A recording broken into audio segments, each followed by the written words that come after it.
Hello there. Welcome to a correspondence from the War on Consciousness. An apology. A loaded apology.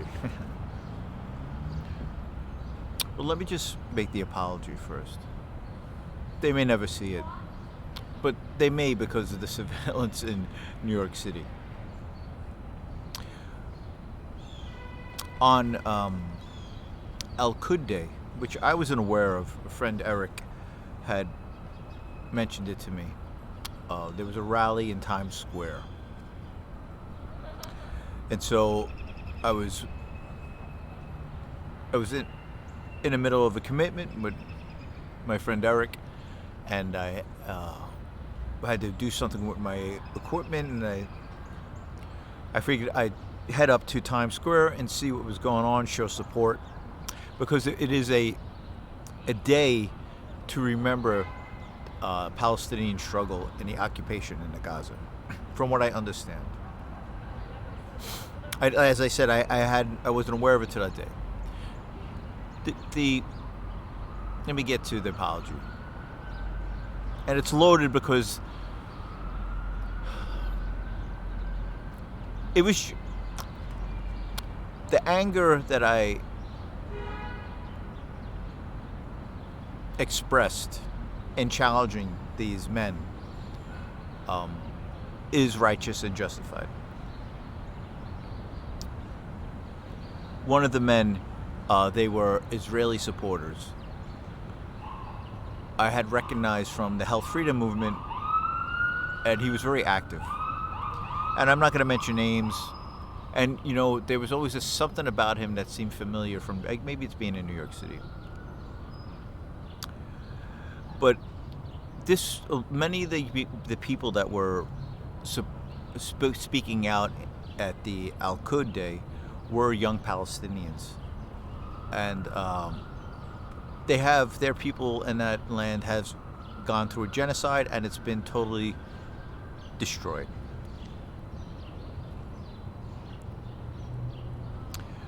So, and every single one of those young people knows someone who died, and it was a genocide. It's still ongoing, and we participated in starving women and children to death, and children are still dying, starving to death. If you have no understanding what starving someone to death is, look into it. Okay. So, I had gotten there a little bit late, and they were going to begin marching to, I think it was Herald Square, from Times Square. And they kind of had it, you know, it was heavy duty police there. I believe it's Current Affairs, I'm forgetting the name, Community Affairs Unit, Strategic Response, NYPD. I mean, it's Times Square. A lot of people, a lot of men on patrol, and women. And I don't mean to be... It's a lot. It's loaded. There's so much going on. Anyway, pardon me. So, people are being hired to be counter-protesters. And so as I had a bike. I didn't take my camera or my anything out to record because I have plenty of footage on the situation, and it just wasn't called for. But I wanted to stage show my support for the young people, the young Palestinians. And so as I'm there, well, let me say first, because this is a proxy war. This is a war for international bankers. It has nothing to do with America, except that we're being used and pulled into a bankers' war, industry war. Anyway, this is the point. There's one counter-protest supporting Israel on the other side of a barricade, yelling to the people that were kind of standing with the Palestinians, and they were most of them were meek at where I was, and he's screaming at them, "Get out of my country, go." So I said, well, I sensed the bully. So I went over to him, and there was a line, there's metal barricades, and it was all police lined from one side to the other. And I went and I said, well, do you like giving billions of dollars to Israel? And so he came back at me, and then it got a little bit heated. And I said, you know what? Free the hostages, the American taxpayer from the AIPAC lobby. And then one of the people who were supporting the Palestinians, that was a liaison, like they had the protesters and they had protest liaisons that were wearing, they were kind of working. And it was related to the, I guess the community affairs. And one of those guys came up and said something, and I realized they were working with the counter-protesters. At least this is my perspective. Let me get to the apology.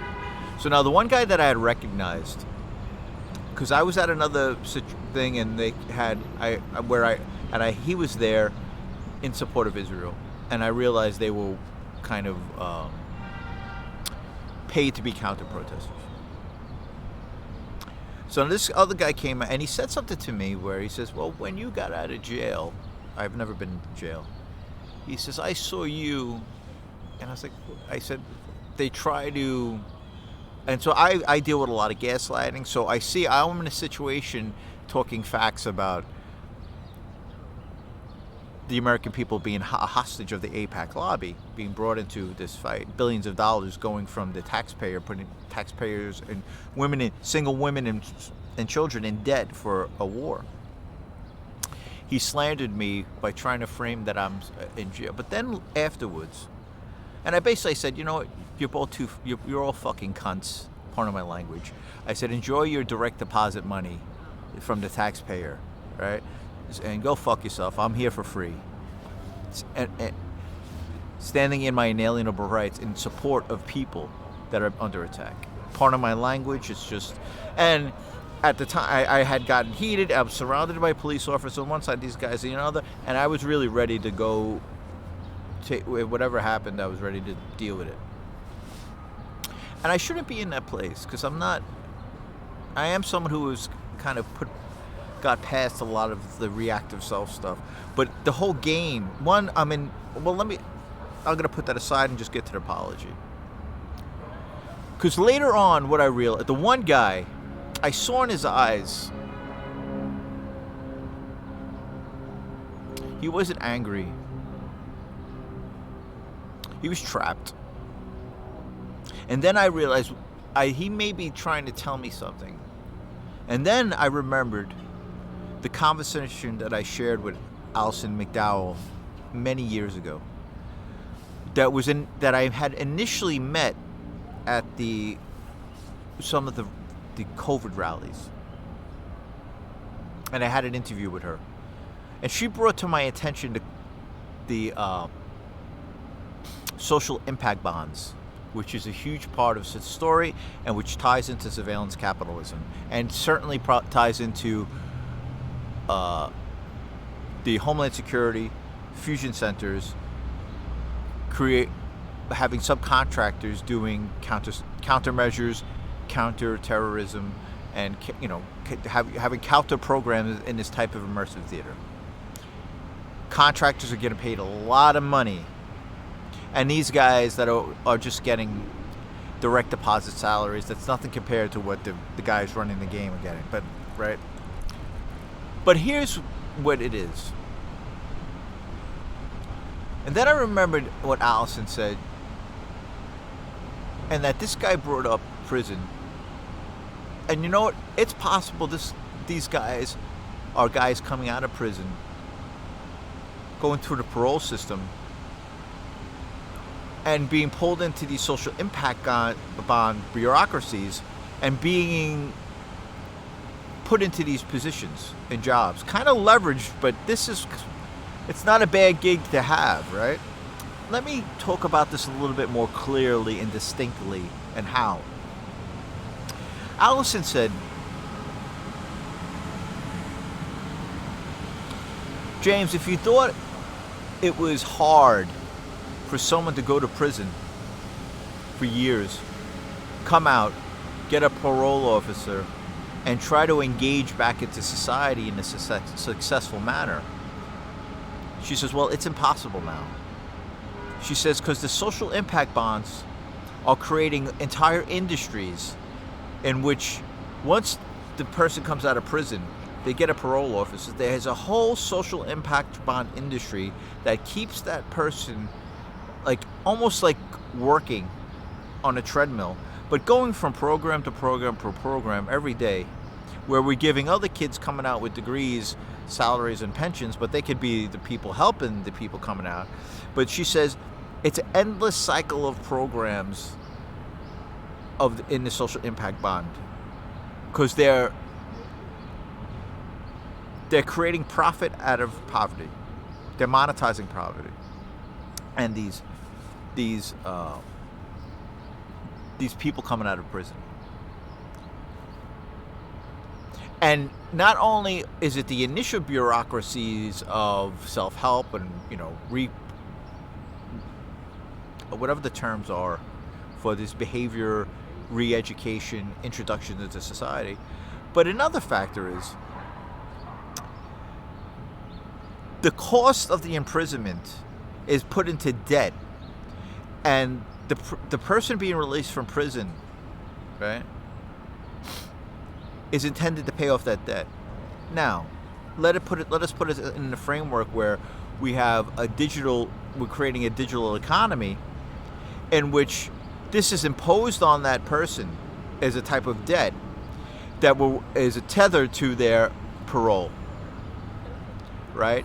And now they're coming out of this prison, going into a whole bureaucracy, and then being told, well, you have to pay off this debt, otherwise we're going to put you back in prison, and these are your options. Not that they could just go out into the world, work, and pay it off however they make their money legally, but they are now into a direct deposit digital system, right, that they have to comply to, or they're going to go back to jail. Now, this is just me gathering information of what seems to be there may be aspects of this that I'm not 100% on, but certainly, let me go back a little bit to what the social impact bonds is. Allison McDowell shared with me, and she says, if you want to see the beginnings of this, look at Michael Bloomberg and the social impact bonds created with Rikers Island in New York City. See, what they did was they approached Rikers Island, and now this is the beginning of the social impact bonds, behaviorism, and creating these new digital bureaucracies for telehealth and this kind of stuff. These are the first steps in this direction, right? And monetizing poverty and the poor, right? And control mechanisms. So what happened was, now Bloomberg, at the time, the social impact bond, they approached Rikers Island, and they told basically the deal was Rikers Island, they said, your revisitism is way too high. It's costing the taxpayer a lot of money, right? What we're going to do for you, it may have been Morgan Stanley, pardon, I may have the bank wrong, but whatever the bank was, they said, well, this is what we're going to do. We're going to lend, I'm giving you an arbitrary number, and especially at the time period, we were talking about millions, not billions.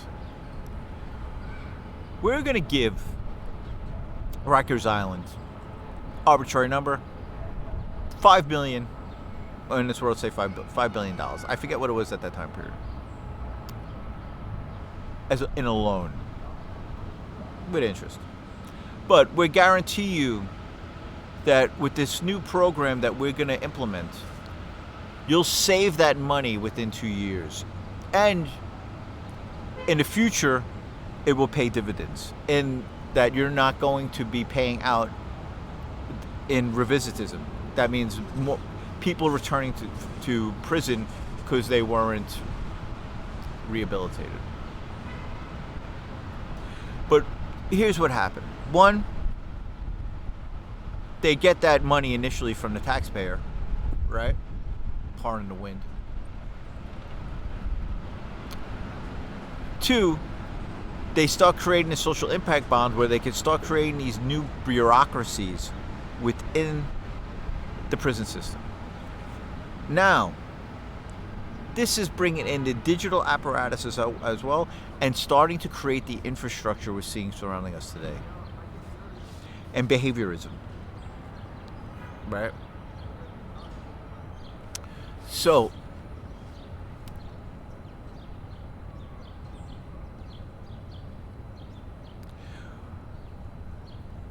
what made me think about this was the look in the guy's eye that was arguing with me, but then I had the inclination that maybe he wasn't saying the jail thing to gaslight me, but perhaps he's letting me know that they're stuck in a situation that they're being forced into.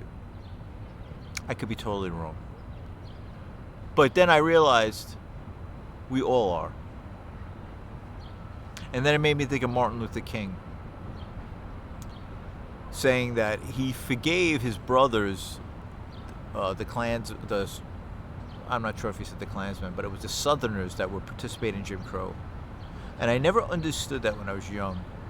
But then I kind of had my own understanding of it later.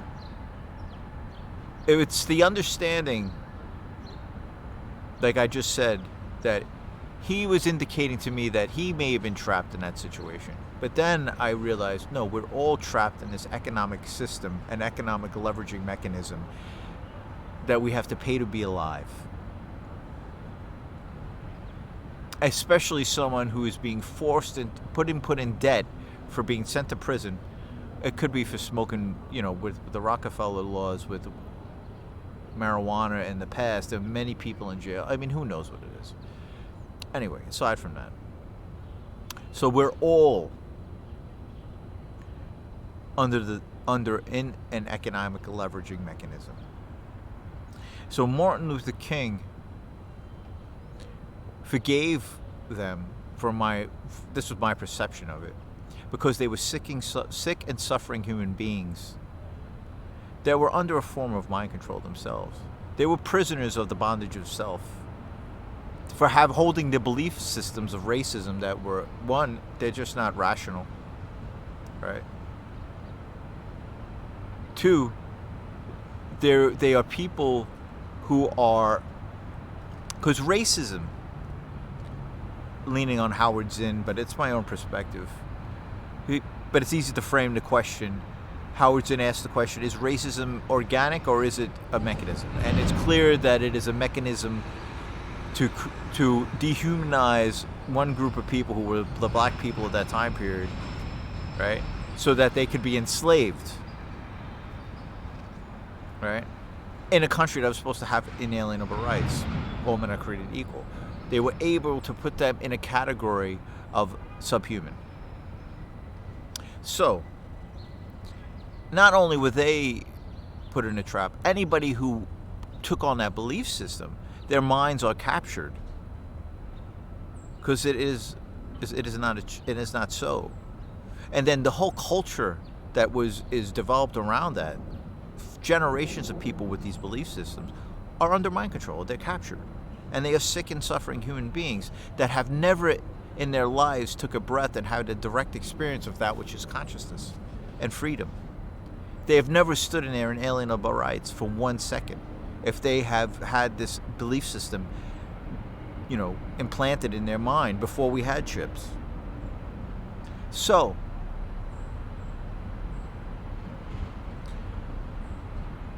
part of my language, but this is what I'm standing out there in the middle of Times Square saying, you're all a bunch of fucking cunts, enjoy your direct deposit money, go fuck yourself, right? Because I was angry. Because they're screaming at young women and children. Oh, sorry. Women and children are starving, right? And they're being paid to obfuscate any kind of conversation or to remove the ability for Americans to use their common sense to observe the actuality that we are participating in a genocide and now going into a war with our fellow human beings that has nothing to do with our protection of inalienable rights or the protection of our Constitution. And we have funded and participated in a genocide, and we now recently bombed a school with 150 young girls in it. Because there's a whole public relations machine running that has captured the mind of the United States of America. So that man that I'm screaming at, I don't know what his story is, but he's captured. He's been snookered. He's been trapped in the situation that he's in. Whatever his story is, he may even believe the Israeli thing. I don't think so, because I can kind of see. And then the other guy that I recognized is something familiar, and I saw some. Even I think it was something of myself in him. And because we're two human beings, leveraged by this economic system. He just happened to be standing on one side of a fence, but he was doing it because he most likely had to, and he was getting direct deposit money. And I was standing there in my own inalienable rights, standing for inalienable rights of my fellows, even if they're in Palestine or Iran. Because we find these truths self-evident. All men are created equal, endowed with certain inalienable rights, understanding the separation of church and state. And our soldiers had taken an oath to protect the inalienable rights, to protect we the people, and the Constitution, which is the protection of inalienable rights from foreign and domestic threats. Before we forced the hand of Iran, they did not harm one human being, not one American. They did not try to trespass or augment our Constitution. Yet, let me leave that aside. So, you know who you are. Even the guy that I had not recognized that I was squaring off against, I apologize. Because I'm no... The fight is not with you. We are all under a leveraging mechanism. We are all in a type of a trap with the economic system at the moment. And some are more leveraged than others. And the idea of the social impact bonds is something you need to really understand. Because the essential workers are a bribe class, taking the bribe of turning a blind eye to what happened, turning or closing their eyes to the actuality of 9/11, the Patriot Act, and how our law and Constitution has been construed against the inalienable rights of we the people. And that not only have they been leveraged economically, have they been leveraged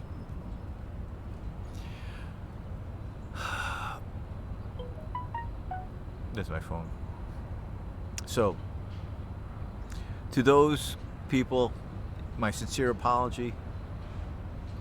And it was another lesson for me not to be able to understand we the people, are under attack. In Alabama has been centered around the right to vote. In focusing the attention of the nation and the world today on the flagrant denial of the right to vote, we are exposing the very origin, the root cause of racial segregation in the Southland. Racial segregation as a way of life did not come about as a natural result of hatred between the races immediately after the Civil War. There were no laws segregating the races then. As the noted historian C. Van Woodard in his book The Strange Career of Jim Crow clearly points out, the segregation of the races was really a political stratagem employed by the emerging urban interests in the South to keep the southern masses divided and southern labor the cheapest in the land. You see, it was a simple thing to keep the poor white masses working for near starvation wages in the years that followed the Civil War. Why, if the poor white plantation, a mill worker became dissatisfied with his low wages, the plantation or mill owner would merely threaten to fire him and hire a former Negro slave and pay him even less. Thus, the Southern wage level was kept almost unbearably low. Toward the end of the Reconstruction era, something very significant happened. Listen to it. There developed what was known as the populist movement. The leaders of this movement began awakening the poor white masses, the former Negro slaves, to the fact that they were being fleeced by the emerging urban interests. Not only that, but they began uniting the Negro and white masses into a voting bloc that threatened to drive the urban interests from the command post of political power in the South. To meet this threat, the Southern aristocracy began immediately to engineer the development of a segregated society. I want you to follow me through here because this is very important to see the roots of racism and the denial of the right to vote. Through their control of mass media, they revived the doctrine of white supremacy. They saturated the thinking of the poor white masses with it, thus clouding their minds to the real issues involved in the populist movement. They then directed the placement on the books of the South of laws that made it a crime for Negroes and whites to come together as equals at any level. And that did it. That crippled and eventually destroyed the populist movement of the 19th century. It may be said of the slavery era that the white man took the world and gave the Negro Jesus. Then it may be said of the Reconstruction era that the Southern aristocracy took the world and gave the poor white man Jim Crow. He gave him Jim Crow, and when his wrinkled stomach cried out for the food that his empty pockets could not provide, he ate Jim Crow, a psychological bird that told him that no matter how bad off he was, at least he was a white man better than the black man. And he ate Jim Crow. And when his undernourished children cried out for the necessities that his low wages could not provide, he showed them the Jim Crow signs on the buses and in the stores, on the streets and in the public buildings. And his children, too, learned to feed upon Jim Crow, their last outpost of psychological oblivion.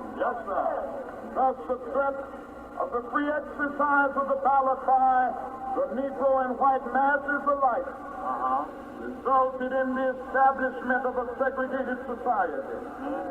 They segregated Southern money from the poor white. They segregated Southern mores from the rich white. They segregated Southern churches from Christianity. They segregated Southern minds from honest thinking. And they segregated the Negro from everything. That's what happened. The Negro and white masses of the South threatened to unite and build a great society. A society of justice where none would prey upon the weakness of others. A society of plenty where greed and poverty would be done away. A society of brotherhood where every man would respect the dignity and worth of human personality. We've come a long way since that travesty of justice was perpetrated upon the American mind. James Weldon Johnson put it eloquently. He said, "We have come over the way that with tears has been watered. We have come treading our path through the blood of the slaughter, out of the gloomy past. Till now we stand at last where the white gleam of our bright star is cast. Today I want to tell the city of Selma. Tell them, Doctor. Today I want to say to the state of Alabama. Yes, sir. Today I want to say to the people of America and the nations of the world that we are not about to turn around. Yes, sir. We are on the move now. Yes, sir. Yes, we are on the move, and no wave of racism can stop us. Yes, sir. We are on the move now. The burning of our churches will not deter us. Yes, sir. The bombing of our homes will not dissuade us. We are on the move now. Yes, sir. The feeding and killing of our clergymen and young people will not divert us. We are on the move now. Yes, sir. The weapon release of their known murderers will not discourage us. We are on the move now. Yes, sir. Like an idea whose time has come. Yes, sir. Not even the marching of mighty armies can halt us. Yes, sir. We are moving to the land of freedom. Yes, sir. Let us therefore continue our triumphant march to the realization of the American dream. Yes, sir. Let us march on segregated housing. Yes, sir. Until every ghetto of social and economic depression. Yes, sir. Dissolve the Negroes and whites live side by side in decent, safe, and sanitary housing. Yes, sir. Let us march on segregated schools. Let us march. Until every vestige of segregated and inferior education becomes a thing of the past. And Negroes and whites study side by side in the socially healing context of the classroom. Let us march on poverty. Let us march until no American parent has to skip a meal so that their children may eat. Yes, sir. March on poverty. Let us march until no starved man walks the streets of our cities and towns. Yes, sir. In search of jobs that do not exist. Yes, sir. Let us march on poverty. Let us march until wrinkled stomachs in Mississippi are filled. Yes, and the idle industries of Appalachia are realized and revitalized, and broken lives in sweltering ghettos are mended and remolded. Let us march on ballot boxes. Yes, march on ballot boxes until race baiters disappear from the political arena. Let us march on ballot boxes until the stadium misdeeds of bloodthirsty mobs will be transformed into the calculated good deeds of orderly citizens. Let us march on ballot. Let us march until the Wallaces of our nation tremble away in silence. Let us march on ballot until we send to our city council, state legislatures, and the United States Congress men who will not fear to do justly, love mercy, and walk humbly with our God. Let us march on ballot until brotherhood becomes more than a meaningless word in an opening prayer, but the order of the day on every legislative agenda. Let us march on ballot boxes until all over Alabama, God's children will be able to walk the earth in decency and honor. There is nothing wrong with marching in this sense. The Bible tells us that the mighty men of Joshua merely walked about the walled city of Jericho. The barriers to freedom came tumbling down. I like that old Negro spiritual. Joshua fit the battle of Jericho in its simple yet colorful depiction. That great moment in biblical history. It tells us that Joshua fit the battle of Jericho. Joshua fit the battle of Jericho. The walls come tumbling down. Up to the walls of Jericho, they marched with spear in hand. Go blow them ram horns, Joshua cried. Cause the battle am in my hand. These words I have given you just as they were given us by the unknown, long dead, dark-skinned originator. Some now long gone black spot bequeath to posterity these words in ungrammatical form, yet with emphatic pertinence for all of us today. The battle is in our hands. We can answer with creative nonviolence the call to higher ground, to which the new directions of our struggle summons us. The road ahead is not altogether a smooth one. There are no broad highways that lead us easily and inevitably to quick solutions. We must keep going.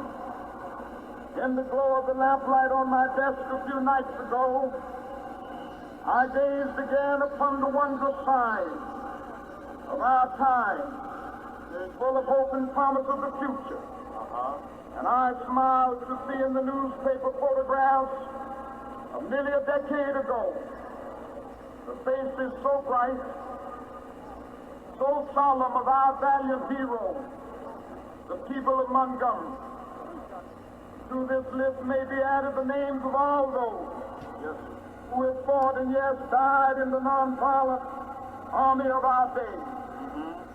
Medgar Evers, 3 civil rights workers in Mississippi last summer.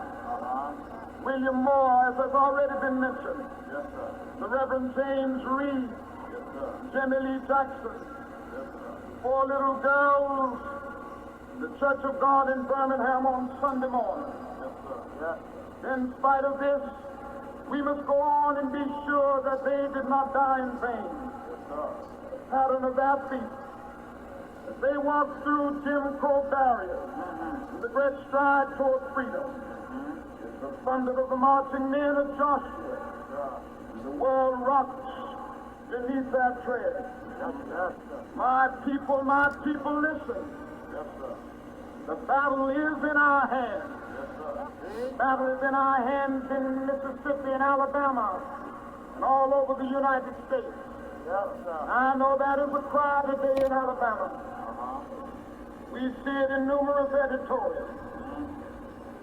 When will Martin Luther King, SCLC, SNCC, and all of these civil rights agitators and all of the white clergymen and labor leaders and students and others get out of our community and let Alabama return to normalcy? I have a message that I would like to leave with Alabama this evening. That is exactly what we don't want, and we will not allow it to happen. But we know that it was normalcy in Marion that led to the brutal murder of Jimmy Lee Jackson. It was normalcy in Birmingham that led to the murder on Sunday morning of 4 beautiful, unoffending, innocent girls. It was normalcy on Highway 80 that led state troopers to use tear gas and horses and billy clubs against unarmed human beings who were simply marching for justice. It was normalcy by a cafe in Selma, Alabama that led to the brutal beating of Reverend James Reyes. It is normalcy all over our country. Which leaves the Negro perishing on the lonely island of poverty in the midst of a vast ocean of material prosperity. It is normalcy all over Alabama that prevents the Negro from becoming a registered voter. No, we will not allow Alabama to return to normalcy.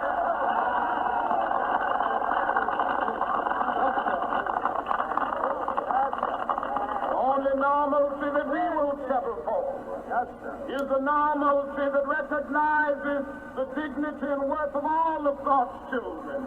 The only normalcy that we will settle for is a normalcy that allows judgment to run down like waters and righteousness like a mighty stream. The only normalcy that we will settle for is the normalcy of brotherhood, the normalcy of true peace, the normalcy of justice.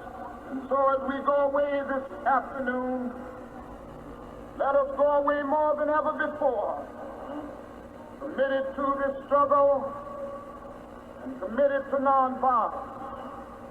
I must admit to you that There are still some difficult days ahead. We are still in for the season of suffering. Many of the Black Belt counties of Alabama, many areas of Mississippi, many areas of Louisiana. I must admit to you, there are still jail cells waiting for us. Dark and difficult moments. We were born with a faith that nonviolence and its power transform dark yesterdays into bright tomorrows. We will be able to change all of these conditions. So I plead with you this afternoon as we go ahead, remain committed to nonviolence. Our aim must never be to defeat or humiliate the white man, but to win his friendship and understanding.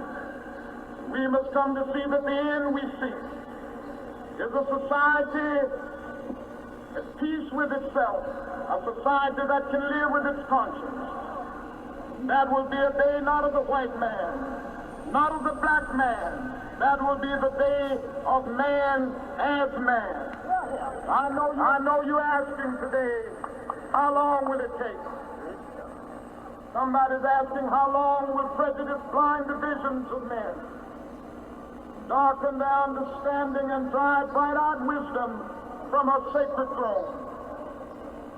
Somebody's asking, when will wounded justice, lying prostrate on the streets of Selma, Birmingham, and communities all over the South, be lifted from this dust of shame to reign supreme among the children of men?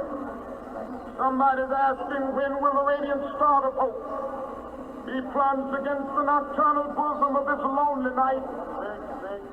Struck from weary souls the chains of fear and the manacles of death. How long will justice be crucified and truth buried? Yes, sir. I come to say to you this afternoon, however difficult the moment, yes, sir, however frustrating the hour, it will not be long, because truth crushed earth will rise again. Yes, sir. How long? Not long. Yes, sir. Because no lie can live forever. Yes, sir. How long? Not long. Because you shall reap what you sow. Yes, sir. How long? Not long. How long? Truth forever on the scaffold, wrong forever on the throne. Yes, that scaffold sways the future. Yes. Behind the dim unknown standeth God within the shadow, keeping watch above his own. How long? Not long. Because the arc of the moral universe is long, but it bends toward justice. How long? Not long. Because mine eyes have seen the glory of the coming of the Lord. He's trampling out the village where the grapes of wrath are stored. He's loosed the faithful lightning of his terrible swift sword. His truth is marching on. He has sounded forth the trumpet that shall never call retreat. He is sifting out the hearts of men before his judgment seat. Oh, be swift, my soul, to answer him. Be jubilant, my feet. Our God is marching on. Glory, hallelujah. Glory, hallelujah. Glory, hallelujah. Glory, hallelujah. His truth is marching on.